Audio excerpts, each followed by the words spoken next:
Alright, well, chapter 3, for the lucky few who showed up. Chapters 3 through 6, specifically. So, alright, same as before, brief summary of the chapters, and we'll have our discussion. So, last time, if you recall, the devil comes to Moscow. We don't really know it's the devil yet, but it's kind of obvious at this point. He finds these two writers, has a conversation with them, says he was there for the trial of Christ, and then he goes to tell them his account of the gospel, so more or less the gospel from his perspective. So then chapter 3 starts.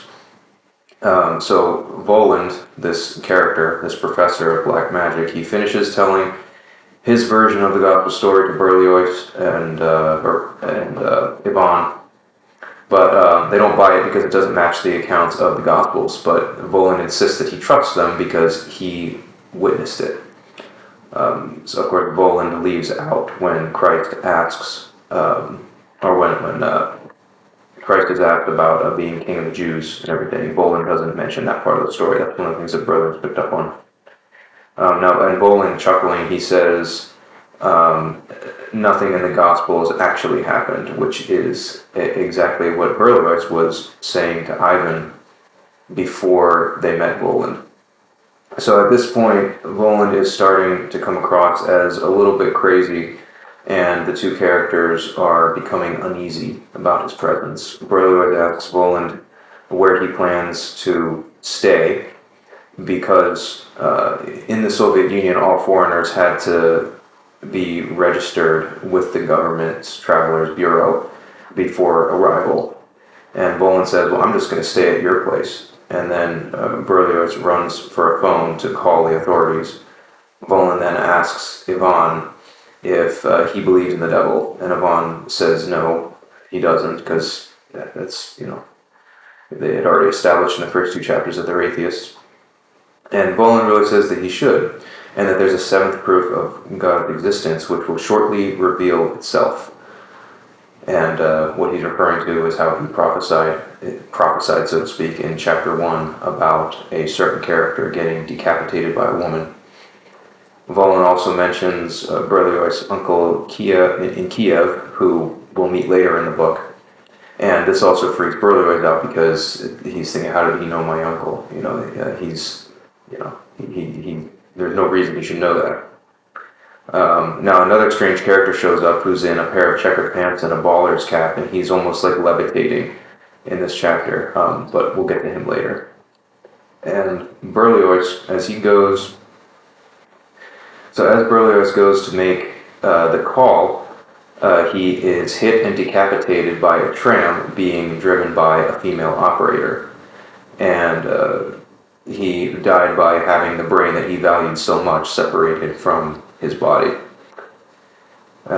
So this is exactly what Voland said would happen, and Ivan begins to think that he orchestrated it, and somehow he made this happen, but he couldn't exactly figure out how. So then chapter 4 begins, and this chapter starts out with Ivan seeing Berlioz's head bouncing on the pavement, so there's some of Bulgakov's comic macabre there, and seeing more connections to how Voland's predictions that he made earlier were disturbingly accurate. And he feels that Voland is somehow responsible for this, but he can't really prove it. And it begins to drive him a little bit crazy. So then he goes back to the bench to interrogate Voland, where they had initially met. And this weird character is still there, the one in the checkered pants and the baller's cap. And he seems to defy the laws of physics. And in my personal opinion, I kind of like how Bulgakov makes these characters very otherworldly, but not in kind of like a phantasmic, beautiful way. They're just very weird and kind of disturbing, drawing a distinction between otherworldly beings that are good and otherworldly beings that are sometimes like nefarious and insidious. And of course, to us as Orthodox Christians, we see that, we're like, well, yeah, duh. But for this point in Russia, when the Theosophical movement was in full swing amongst the elites, I think it's actually kind of impressive that Bulgakov actually went that far to draw that distinction. But moving on with the story, Voland all of a sudden acts like he can't speak English when Berlioz is trying to interrogate him. And Volin and his friend suddenly appear off in the distance and are joined by a big cat walking on two legs, who we'll get to later. And Ivan proceeds to chase them, hence the name of this chapter title, but quickly loses them. Volin has been basically messing with him, and his psyche is beginning to break down, and he's starting to go a little bit crazy.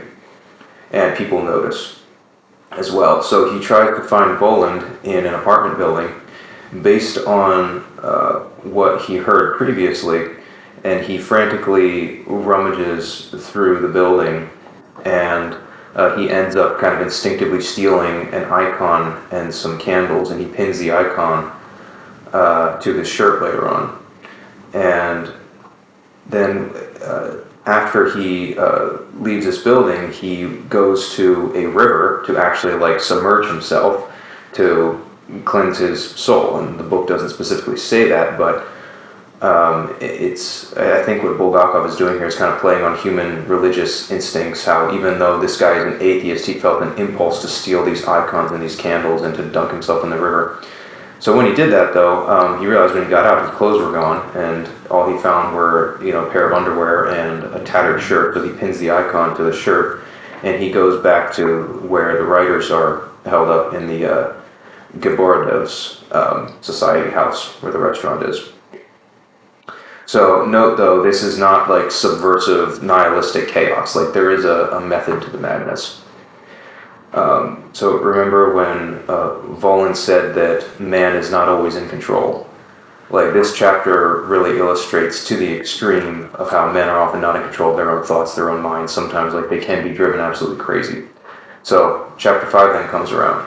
So when he goes back to the restaurant, the literary society, Berlioz was in a morgue, and his head was on one table, his body was on the other table.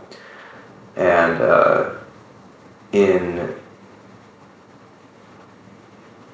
and so when we get to this scene with the society, this is actually Bulgakov illustrating what he really hates most about the Soviet society, because it's a state-sponsored writers' society that are mostly just serving the government as propagandists and social engineers, as opposed to actually being creative artists.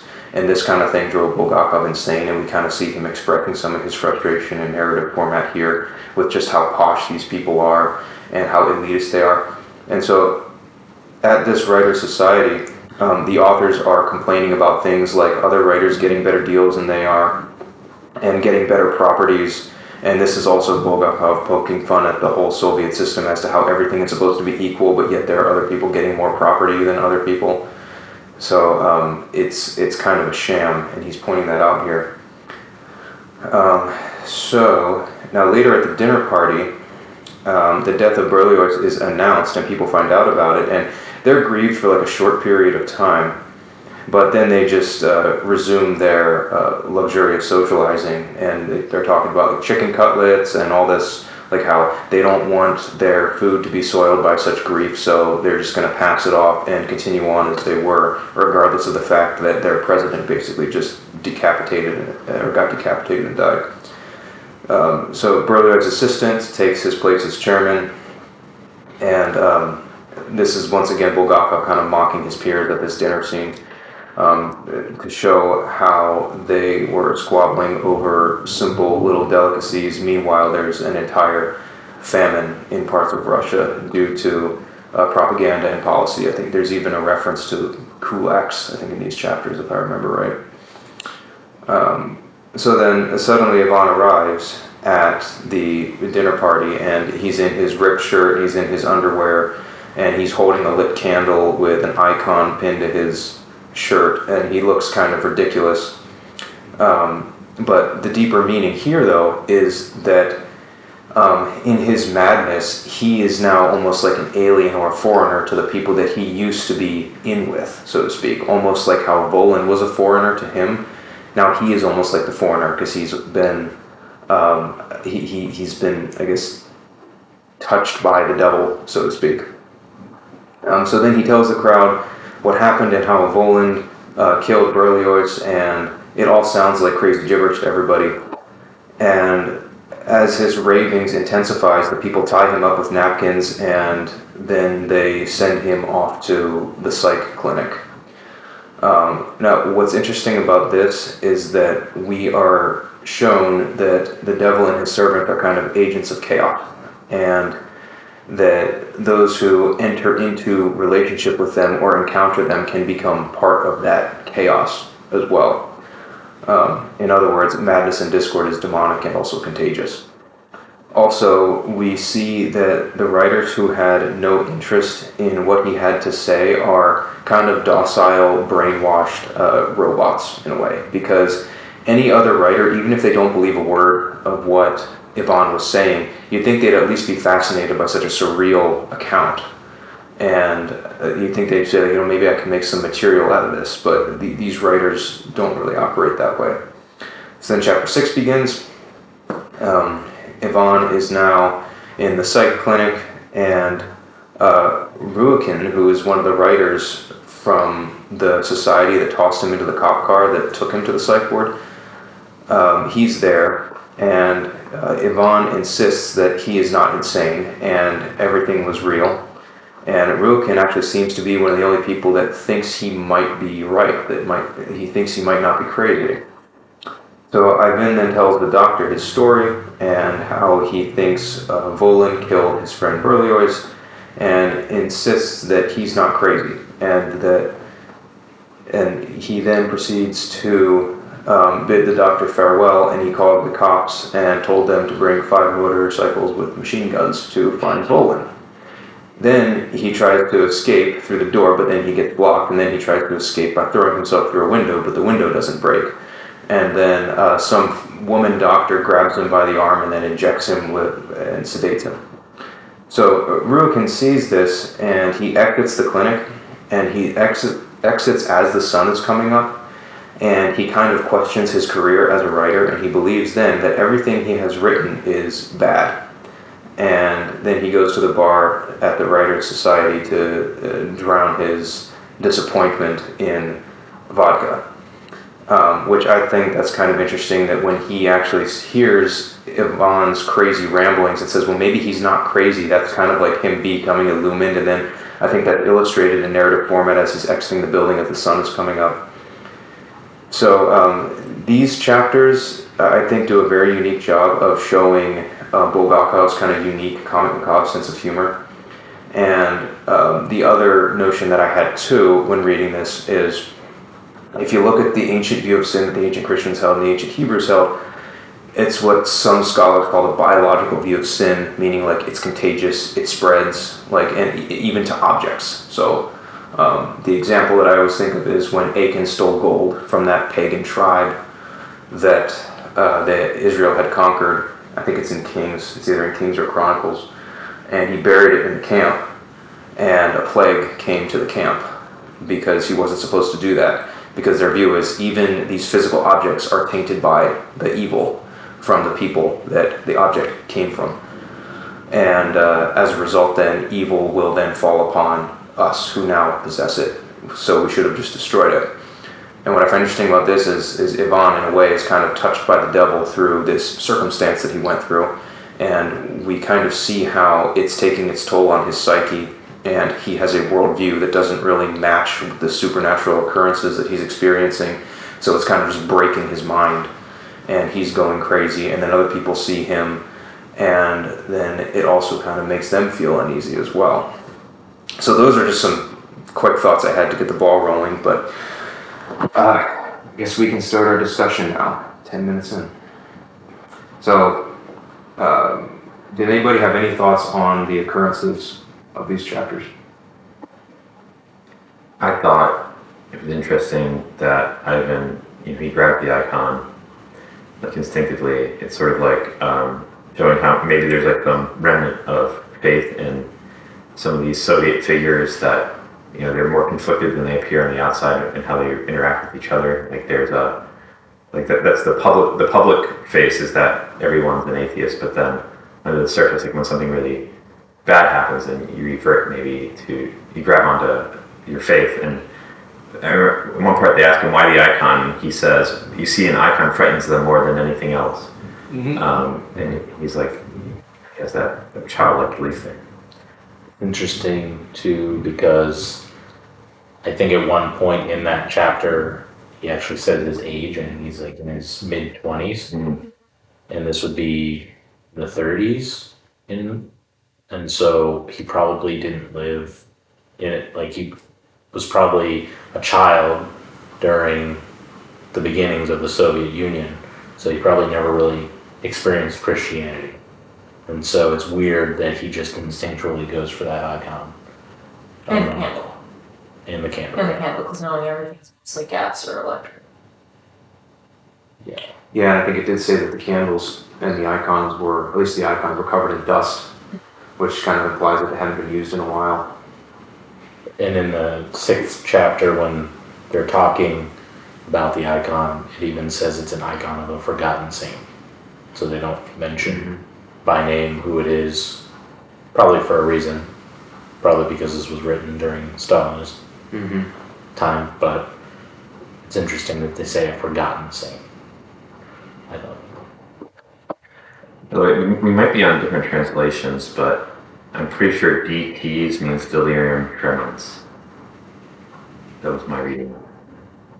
When I say he may have DTs.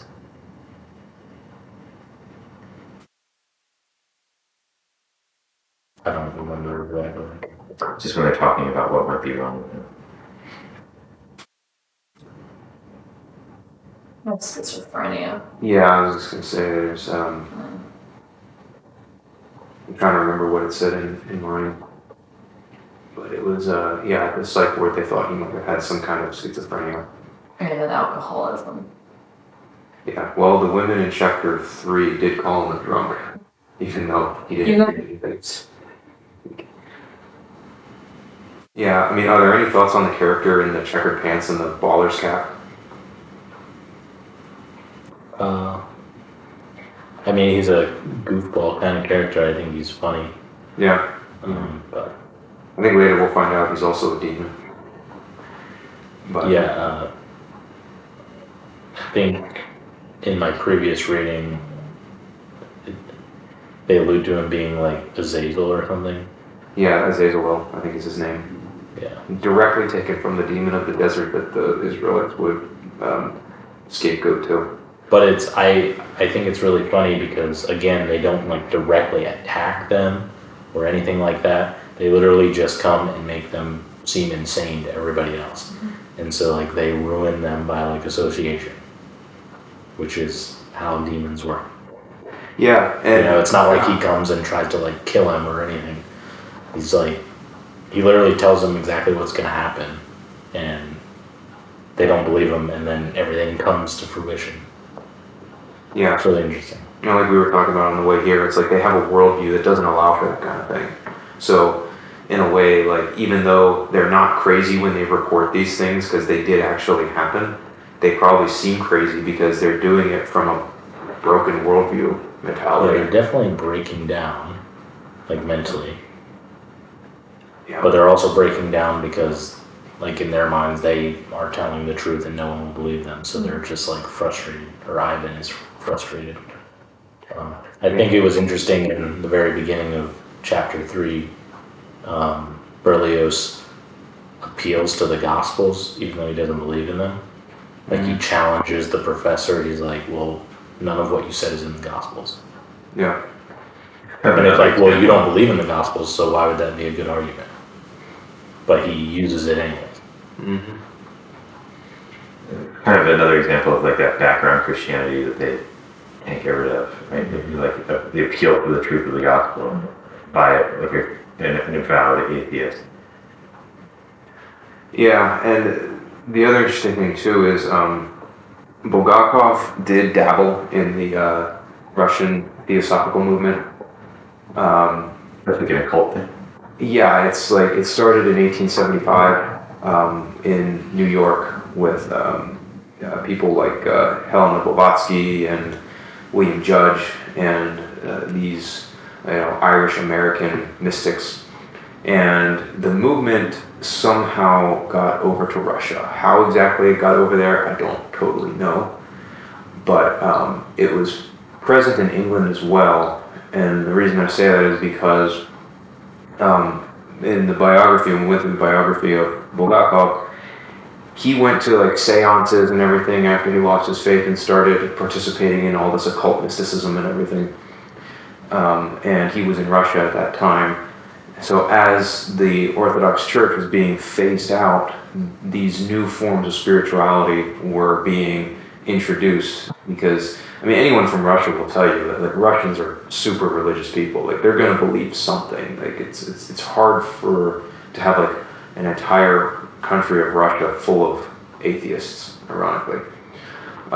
At least the people that I've spoken to who lived in the Soviet Union have said that. People usually end up latching onto something, even if it's just something totally weird. And since that was the trendy thing in Bulgakov's time, you can kind of see a little bit of that in here. But what I like what he's doing is he's almost kind of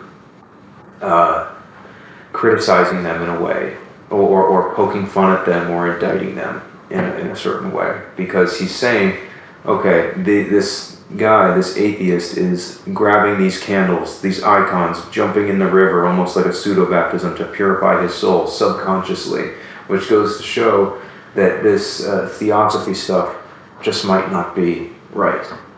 But it's a very interesting parallel to today, because today, it's because we've been like inoculated against Christianity. Almost anything else is cooler. Like Buddhism, to be a Buddhist is to be cooler than being a Christian or a Hindu or whatever.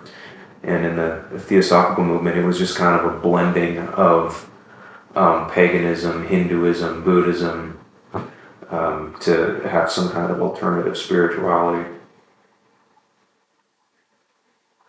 Yeah, can't remember where I was going. Even secular atheism, like in a lot of ways, steals stuff from Christianity. I'm thinking like, for example, like people go to therapy and stuff. It's basically like secular confession. Like they need to get out. They need to confess things, but they don't believe in the sacraments, and so like they have to go find that in a roundabout way. Yeah, were there any thoughts on the dinner party that Berlioz, or that not Berlioz, but that Yvonne kind of intrudes on? Because this is where Bulgakov's sense of humor is kind of coming out, and frankly, I do think it's kind of funny, because it is very, very quirky and very macabre. Did anybody else have any thoughts on that? Well, one of the things that in this chapter and earlier that stands out is just in a society that is poor and where there's no luxuries and there's no food, at the top. They're very concerned about there being like certain kinds of fish available, or certain kinds of like very. I was getting so hungry reading that. Yeah. I guess that's a basic critique of the hypocrisy of Soviet communism, but it's striking. Yeah, and that almost runs through this book pretty consistently. Well, it's his life too. When you were going over his biography, it's like most Soviet people ate bread and not a lot of it, and then in Moscow, if you were a writer, that's where the imported foreign goods are. And that's how Bulgakov lived. It's also interesting that writers are the elites, and also that it's not just writers, it's only the writers who toe the party line, so the propagandists. Like, that references back to chapter 1 when Berlioz is like saying he's not going to publish Ivan's work, and then he needs to redo the whole thing, and it basically has to push this agenda. But those are the elite. Those are the people who get. But yeah, find space that there's no fresh air circulating in. Mm-hmm. None of them are thinking, let's just go outside for a breath of fresh air. They're complaining about the heat. It's So it's just, they know, they're complaining, but they easily have it in their power to change that by just stepping outside. In the French Revolution with Marie Antoinette and everything, like just in terms of like just the ignorance of like when someone tells Marie Antoinette, "Oh, the peasants are starving; they have no bread to eat." She says, "Well, then just let them eat cake," as if they have that option. And it's like I think we see almost like the same level of ignorance in these elites that are being portrayed in this chapter at this dinner party. And the fact that like when they're approached with the death, like that isn't a thought that he could have died or been hurt. Or... Yeah. Well, I think earlier in the chapter it mentions that he's already at the morgue, and like Bulgakov goes into such like gross detail with describing. You know, yeah, it's that's the comic macabre. It's like, yeah, well, his eyes were all cloudy, no longer afraid of the bright light of the train, and like his front teeth were missing, and then they had to put him on two different tables because his head was on one, his body was on the other. Yeah, some analysis that I read, people were pointing out that Berlioz really valued the intellect above all, and so it's like poetic irony that he dies by decapitation. But yeah, were there any other thoughts on the dinner party? Or anything that happened before or after that?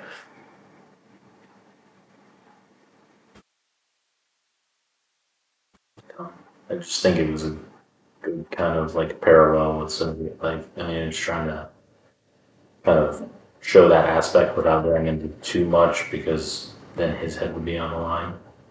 Yeah, and I think that he also kind of made it a little bit ridiculous too in the process, because like that character we were talking about on the way here about how his name was like Archibaldovich, and he was like a pirate. Yeah. And so it's kind of like he's my favorite. Yeah. I thought he was like another one of these supernatural characters, perhaps, but I'm not sure. I think he's just like a caricature of just like these pompous kind of Russian, like upper class people. He's like railing on the doorman for letting a guy come in his underwear, and he's like how he's asking the guy how he wants to be punished, basically. Yeah, but I mean, when I was first going through the chapter 4, I was like, because like, this is where the surrealism really comes in. 'Cause this was really trendy at the time when Bulgakov wrote this. Was the surrealism, the esoteric mysticism, and the theosophy and everything. And when Ivan is having all these experiences, like he runs down the street, he goes in this apartment building, he barges in on a woman taking a bath, he steals these icons, runs to a river, like. I initially thought, like, is this even real? Like, is this all in his head? Has he just gone insane? Or what? Like, but it couldn't have been that because he still had the physical objects that he took from the house. So he was clearly there, but at the same time, though, there are certain things, like just the way it's written, like when he barged in on that woman, I thought to myself, did he really do that? But apparently he must have, because he took stuff from the house. Everything just seemed very, like, not written in a very realistic way, but I think that was kind of a point to show that this whole thing seems like a wild dream, but it's actually happening. And it's happening because there's these fallen cosmic principalities that have invaded Moscow. So that's the conclusion I came to on that. Did anybody else have any other ways of seeing that? Well, I think it's interesting, and we talked about this a little bit, but like he went on that whole escapade where he was like looking for the professor, he was going to all these different locations, but like the professor told him exactly where he was going to be in the park when they asked where he's going to be living, and he said, in your apartment, to Berlioz. And Ivan never checked Berlioz's apartment. Like, I would think that would be like the first place you would go. Yeah. Right? Like, he said he was going to be there. Yeah, but he's a rational guy, but he like does all these irrational things. which is very similar to basically everybody else in the book. Like, because part of this is just a satire on Soviet society as a whole, so everybody's kind of nuts. I think it is like a satire because they're saying, you know, all these people are trying to be rational, but like Soviet society as a whole is irrational. Like it just doesn't make sense. Yeah. But they like base everything on rationality. So Yeah, I mean, now what's interesting is if we go to chapter 3, did anybody have any thoughts on why Voland told Ivan, you should believe in the devil? That's something that I really wanted to get everybody's opinion on. oh, he was telling Berlioz.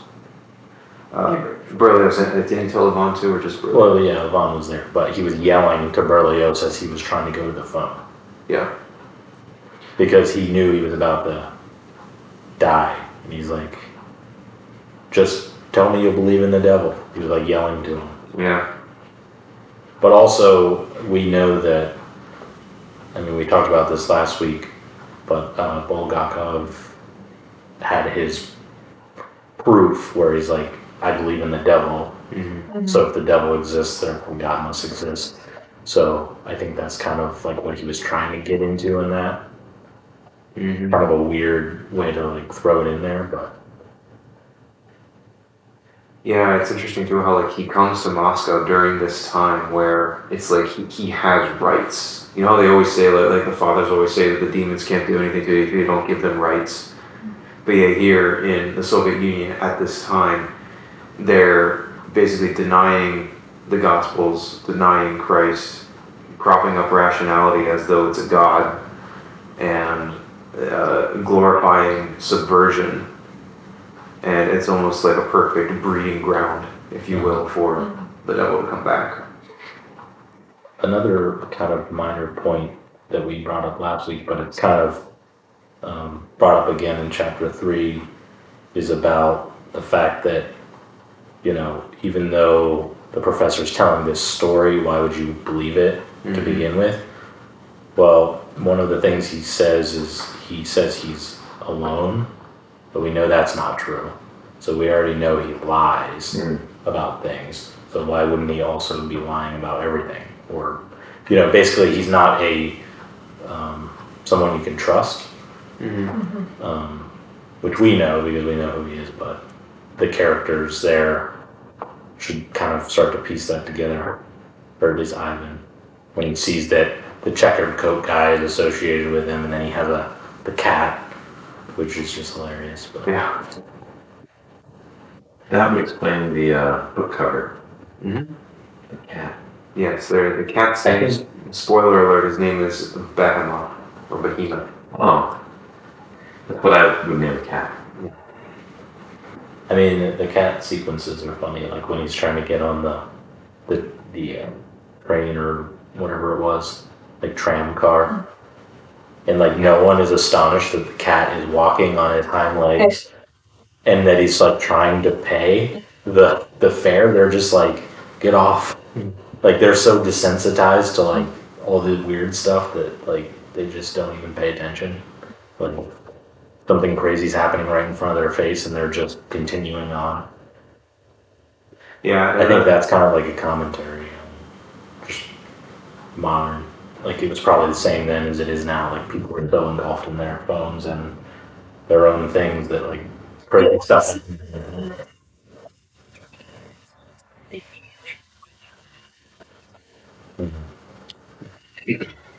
Yeah. It just shows how like immediately the bureaucracy. And they have everything ready there to cover the blood. This isn't for Yeah, and even then, like you said with the dinner party, like people freaked out for a few minutes, and then people just kind of returned to their seats and kept eating and kept It's going almost on. like there's an official response, but like no personal responses. It's like because it's dangerous to have a personal response. It's dangerous to have personal connections. Like life should go through the official channels. It's dangerous to notice too much in the Soviet Union. So like we don't notice things because we have our phones to look at. They didn't notice things because they didn't want to get involved. They didn't want be questioned, didn't want to, Yeah.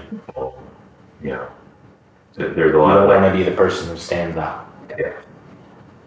It's almost like it's a reflection of their of their atheist materialist worldview, where everything is mechanistic, all of life is just an engine of entropy, everything is determined and mechanistic, so that like kind of trickles down and manifests itself in the way they run their society. So like if a tragedy ensues, immediately the bureaucratic machine kicks in and just does its thing, and then life goes on. It's kind of funny that the guy with the checkered pants, the kind of hobo seeming guy, I guess, described himself as an out-of-work church choir master. So Yeah, he's referred to as a choir master for the rest of the chapter. yeah, and he just plays He's Ivan. hilarious. I love him. Yeah. I do love how they make the devil and the demons like so charismatic, and because that's how they trick people. You know, I mean, it's like it's almost like the book like plays you in a way, because it's like, oh, this Volan guy is super charming and kind of funny. I kind of like him, but then it's like, yeah, that's why the devil succeeds, because he tricks people into liking him and doing what he wants them to do. And when that guy in the checkered pants was like, he says, oh, okay, so you think that this foreigner killed your friend? Well, okay, you better call for help then. We'll do it together. 1, 2, 3. And then he doesn't do anything, and Ivan cries for help and just makes himself look like a fool. And then all the women there think he's a drunk. He also, like, when Yvonne first comes back and he's like trying to interrogate the professor, he defends the professor, and then the professor runs away, and he's like, "What foreigner?"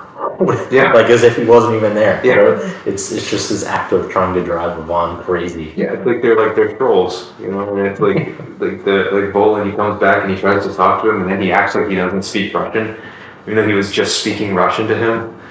It's this like so juvenile.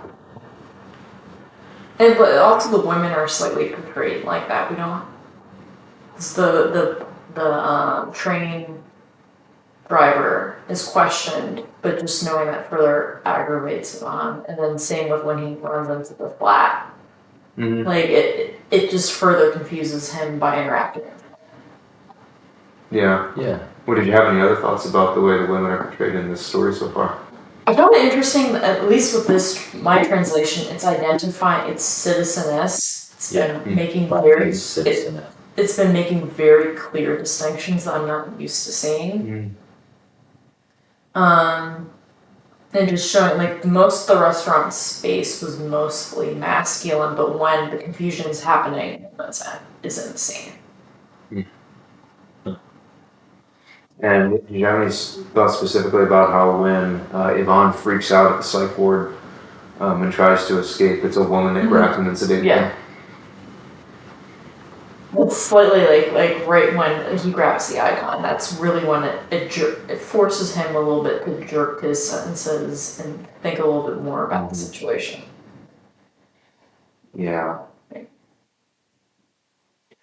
Yeah, it seems like mostly these chapters could be summarized as Yvonne, basically going insane. I mean, I realize there's a whole lot of other details there, but what I really kind of liked about this is how if you factor in the first 2 chapters, so the devil comes to town, and he doesn't start, like he doesn't do things that are just overtly evil. Like he doesn't do things that you could convict him for in a court of law.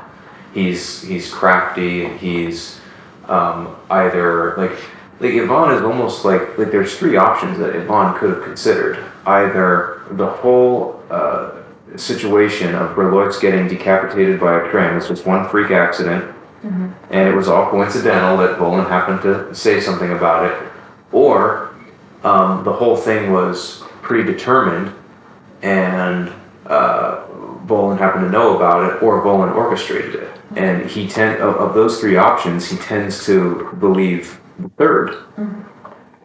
So the way the devil is working on the city of Moscow is literally like just by predicting or maybe potentially orchestrating the death of somebody like a high-profile citizen, and then driving the other people insane as opposed to just killing them. He wants to drive them nuts, and he wants to take advantage of the spiritual climate of the city that he's in to bend it to his will. And I love how they show how the devil and his minions truly are just agents of chaos and manipulators and all that there.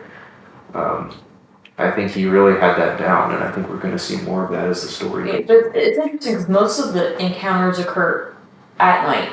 Yes. And also when they voluntarily enter the space, when they're welcomed in, because the cat is welcomed in to the car. So it's just humans have to approve that interaction, and then as the interaction unfolds and they gain more of a foothold, the chaos ensues. Yes, very much so. And also, these are people, because in Soviet society, like, you can't trust people, that they're just very isolated. Like, there's not a level of hierarchy between like them and the state that would insulate them. There's nowhere else to turn, so they're easy to drive insane. And they're easy to turn on each other because, like, right away they're starting to play the blame game. What did he slip on? Yeah, and immediately too, like the first thing Brothers does is goes to try to find a phone to report this foreigner to the Travelers Bureau. And then when he dies, Yvonne, his first instinct is he tries to guilt trip other people into saying, well, why aren't you being a good citizen? Why aren't you helping me find this guy? Why aren't you calling the authorities? You know, it's very much a top-down system.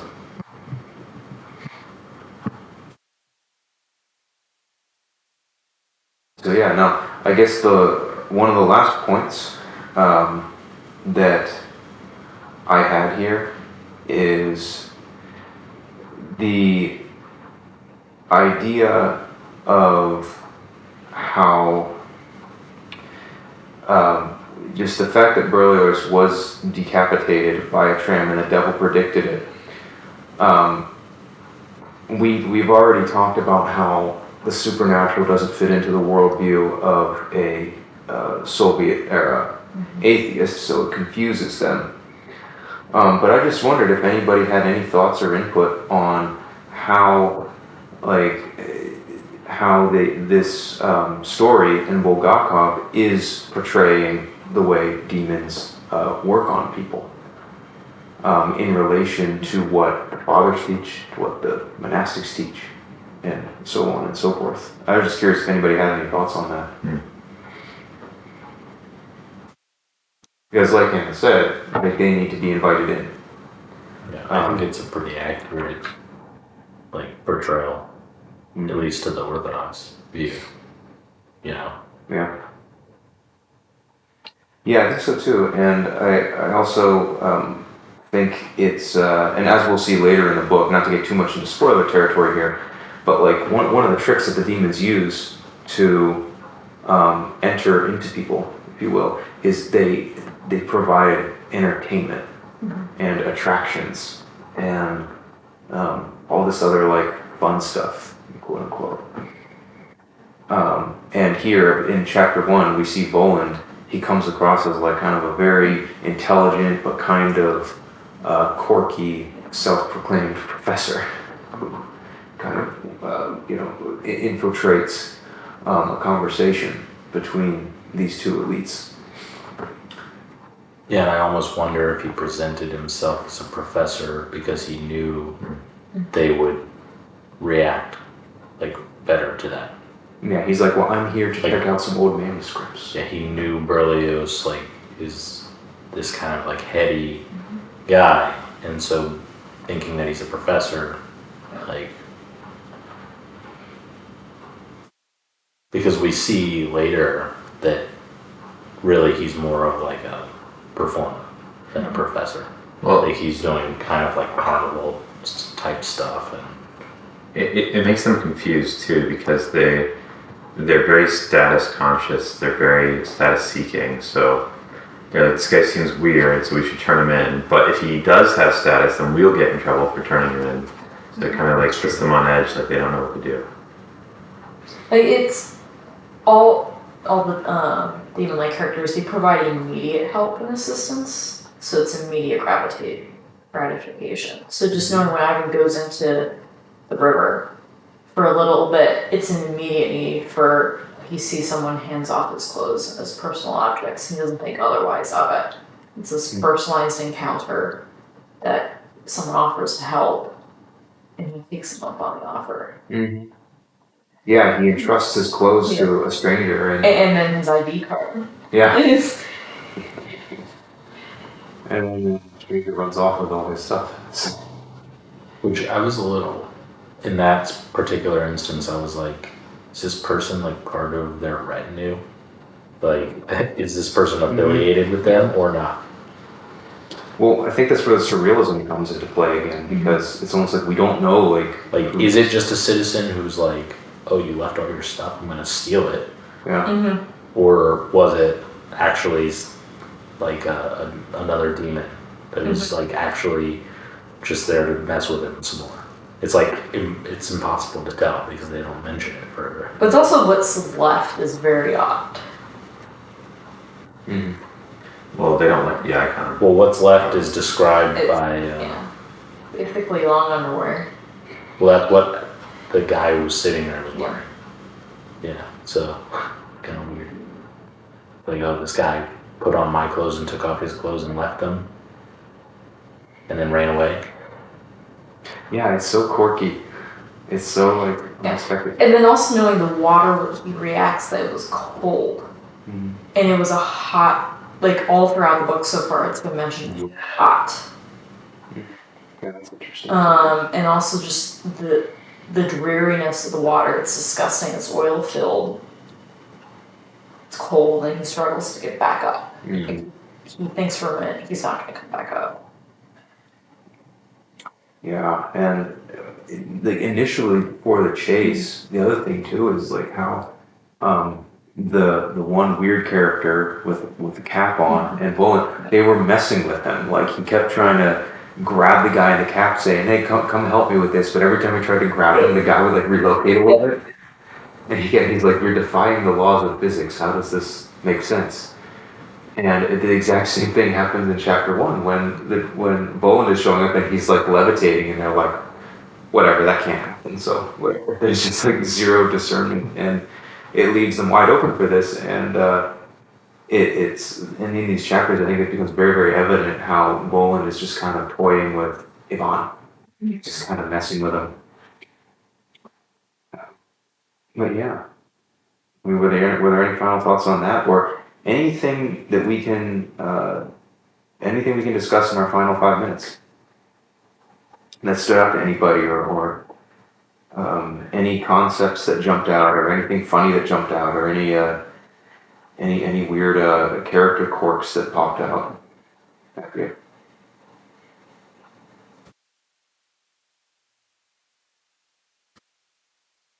I think it's interesting that they immediately send him to a psych ward. Mm-hmm. You know, and I don't know if everybody else, like, it's my thought that in like modern society we're too quick to like go to mental issues, like mental illnesses and stuff, and like their immediate thing is like, let's take this guy to the psych ward and sedate him and, you know, admit him basically. Like, sure, he's saying some crazy stuff, but like there can be other explanations, and they're immediately like, oh, he's a schizophrenic. Yeah, but it's just Like he could have had like they said he fell off a fence. Yeah. He could have like a concussion or something. But immediately they're just like, And- no, something's wrong with you. We got to give him medicine and lock him in a padded room and throw away the key kind of deal. And I feel like that's very similar to what happens nowadays. People get given all these different medications and stuff to like suppress all these things which are natural. And it's interesting, the doctor at first slightly thinks he's normal, but as the story unfolds, he pulls it back. At least that's how I read it. Well, there's a part where it says his eyes seemed lucid for a second to the doctor. Yeah. Oh, it's his buddy, the other poet, who's like, as he's starting to kind of like believe what he's saying. Yeah. Like, oh, his eyes look like they normally do. Like, he doesn't look like he's breaking down. Yeah, there's no max in that. Yeah, I mean, what were the thoughts on that other writer who actually started to believe what he was hearing and then walked out and realized everything I wrote my whole life was rubbish?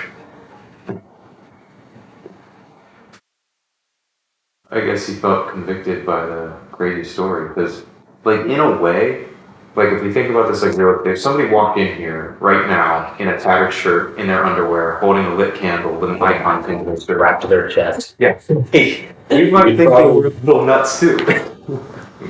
Especially at like 4 o'clock in the morning. So Yeah, yeah. And he's screaming about the murder that just happened, but like people kind of have, like, they know what happened with Berlioz, and like there's other witnesses that knew they were together. So It's kind of a brutal reaction to like just walk up on Yvonne when like there's other explanations like, oh, he's traumatized by his friend dying in front of him, or the person who's with dying in front of him. yeah, that's what I'm So saying. this, It's like this is like a very like neat and permanent kind their of ease to just like make people like, we don't want to deal with this guy, so we're just gonna make him disappear. And I wonder, like, under the Soviet system, like, with people being under the psychological stress they had and without having the resources to deal with it, how often people might crack and they need to have a solution for them. Yeah, well, the Victorian era had some of that as well. Because they had all kinds of, I mean, that's when a lot of this modern psychology really took off at its origin. And people were doing like these weird brain surgeries on people who they thought were nuts, or they would do hydrotherapy and just these things that like they wouldn't do today. And it's turned out to be cruel treatment. the Russians actually pioneered a lot of that. And like us over here in the West, we kind of saw what they were doing and were like, oh, I guess maybe we should do that too. it's also interesting that the psych unit was open that early in the morning, night, Yeah, that's an interesting observation.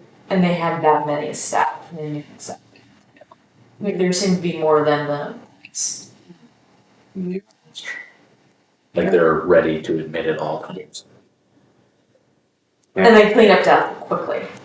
Well, it's kind of like in the Soviet Union, people are known to disappear. Yeah. Either like they get sent to the gulag or you get sent to a psych ward.